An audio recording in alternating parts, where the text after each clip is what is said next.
Actress Bea Arthur passed away this weekend from cancer at 86 years old, and in response, one fan posted on the internet what so many people feel.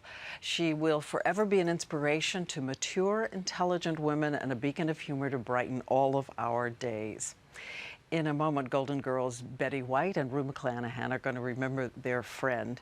But first, we take a look back, including the moment on Golden Girls, which she always said was her favorite. Babe.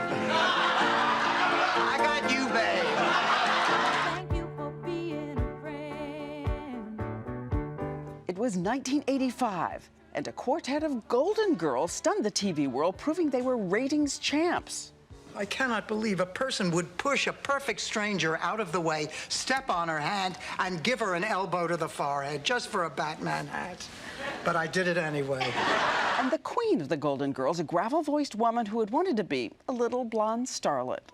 She was 5'9.5" in her stocking feet, born Bernice Frankel.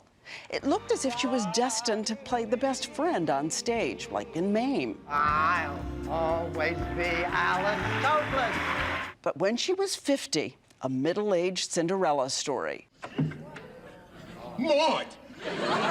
She was a guest role in All in the Family, the fearless feminist, the cousin Maud versus Archie Bunker. You can either come to the table and eat, or you can lie there and feed off your own fat. Then there's no... Maud, a fearless, funny show that even took on abortion. I think it would be wrong to have a child at our age.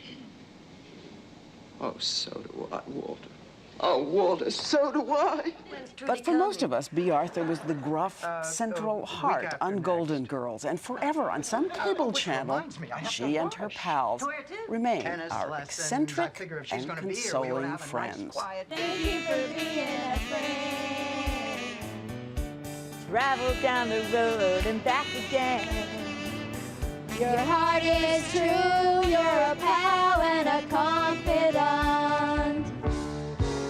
And if you threw a party, invited everyone you knew, you would see the biggest gift would be from me, and the card attached would say, thank you for being a friend.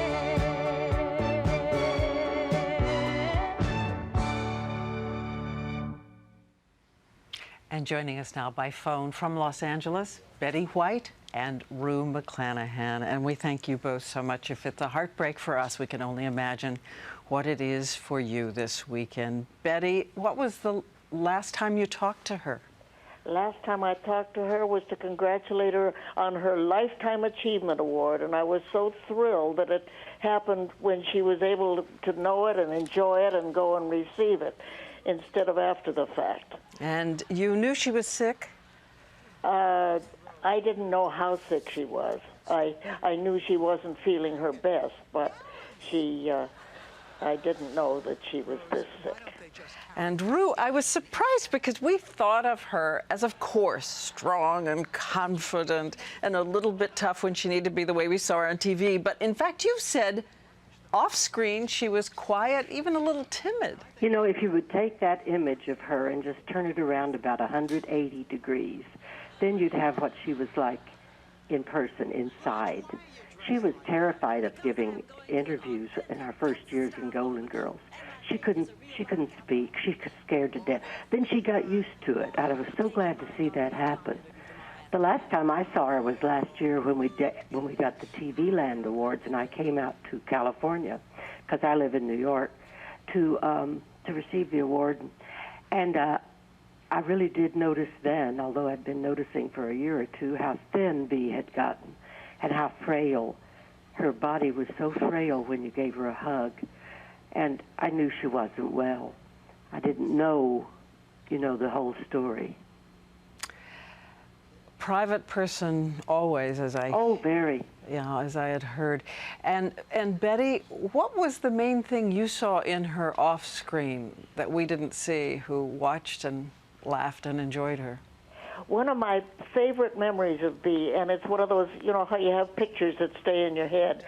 We always loved, Monday morning we would see the script for the first time. We would do it on Friday, but we'd see the script for the first time and read it around the table.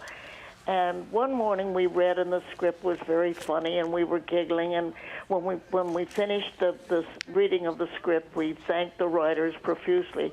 And I can still see Bea sitting there, and she looked at me, and her eyes were twinkling. She said, "Aren't we lucky?" And you know, it's something that I've hung on to all these years.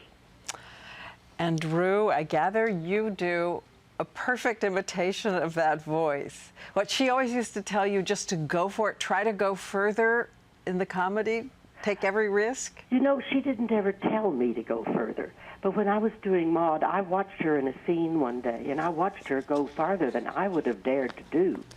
And I thought, my Lord, that's brave. I'm going to start doing that too. Because that's the way you have to play comedy if you're going to go, you know, really, ooh, you know what I mean? The best, the very best. Chaplin did it. The best always do it. So what she said, go for it, it's funny. Can you do it as her? Oh, in other words, she was doing something. She was looking in a wastebasket at a broken piece of glassware that meant a lot to her, and someone had broken it. And she just kept going farther over, and her nose just got deeper into the wastebasket, like she couldn't believe that her punch bowl was broken.